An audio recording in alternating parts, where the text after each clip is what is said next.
Quran, we have God's exact word. Nothing more, nothing less.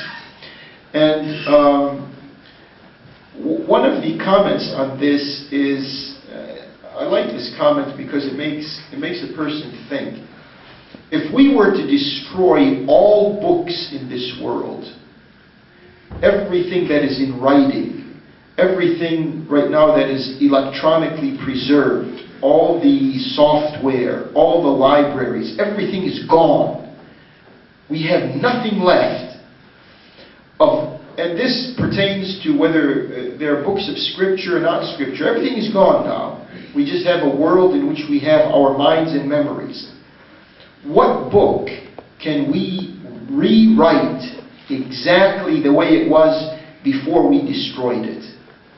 I put this challenge in front of those who belong to any religion in the world, and innocently and sincerely ask you, can you as a community of believers rewrite that book from scratch exactly the way it was before it was destroyed? You can answer that question for yourself.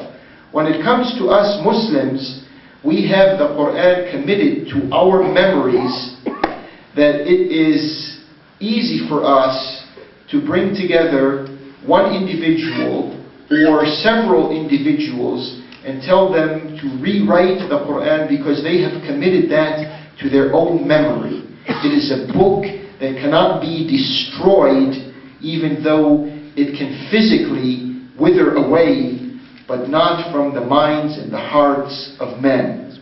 That's how much we revere this last and final revelation in Scripture from God. Would you agree that Al-Qaeda is the greatest asset for neocons? And then the other question I don't quite understand, but I'll ask it anyway. Who funds this organization? Yeah, that's a question that needs a lot of time. Yeah, I think, let me put it this way, I think decades into the future, maybe 50, 60 years, when people are free to write what today is called classified information and top secret data, when people are free to bring these facts out, it is going to appear that what is called Taliban and Al-Qaeda have been the most successful espionage endeavors in the annals of human history. That is not to say that we don't have sincere people in these organizations.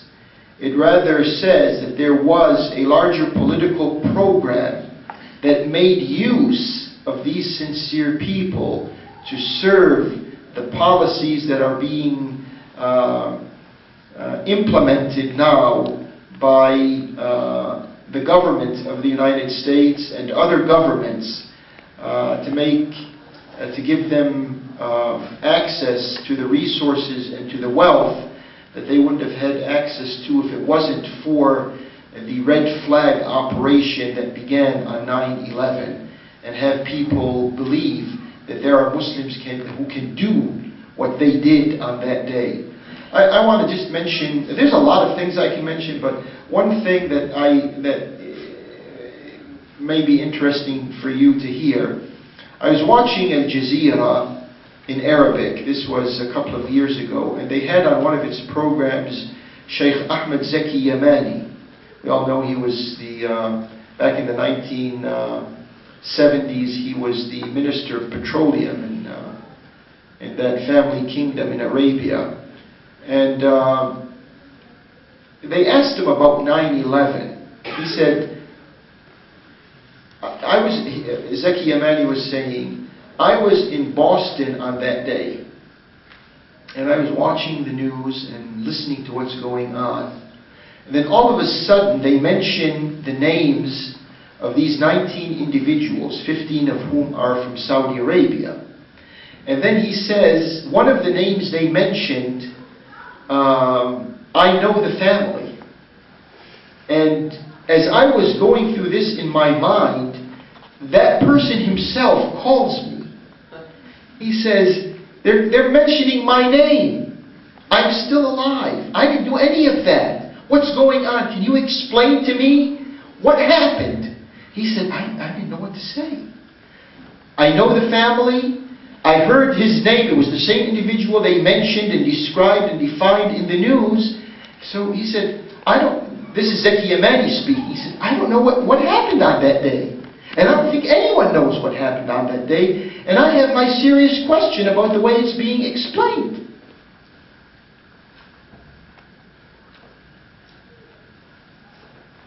Thank you very much. I appreciate that. We're kind of running short on time. Just in general, there is this Islamophobia going on, and it's really hard, as I'm sure you're aware. It seems that talk show hosts make great amounts of money generating hate against Islam and against Muslims. I know a lot of them here who claim to be very objective, yet most of their guests are these experts who just know how evil Islam is and how they're very clear about that. They say, no, it's the Quran that's teaching them hate and all that. How do we as individuals, as small groups, as ones and twos, what on earth can we do against this, what every day seems to be a growing army of people whipping up hate against Muslims and Islam? You know, the word of hate has an immediate alarm to it, but then it has a way of dying out. And the word of love and compassion, the attitude and behavior of sincerity goes a long way. The first thing not to do is to get nervous and get caught up in a frenzy. You know, Muslims are not aliens.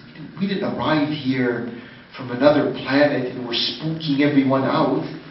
Just like everyone else. If people can't take a measured and concerned look at us, I mean, some people may have problems. But we don't have any problems, even though all of these accusations are coming our way. And in a certain sense, it's a wake-up call for people who have been in a slumber for a long time. And there's something called Islam in this world. Let's see what this thing is. They said after 9/11, and with all the questions and doubts I have about all of what's being said about 9/11, all of a sudden, the interest in Islam, I mean, there was a run on Islamic books at the bookstores, everywhere. Everyone is speaking about it. I mean, not much accuracy is being said about it, but, you know, there's some public attention about this whole thing. So, I mean, as ones and twos, you said, just be ourselves. Our behavior will speak much more than the vitriolic that comes out of these types of people's mouths. Somehow be ourselves and yet interact with them so they know who we are. Absolutely. Yes. Well, thank you very much. Thank you very much. It's been a great pleasure, an honor to listen to you, and I wish we had a lot more time. Thank you.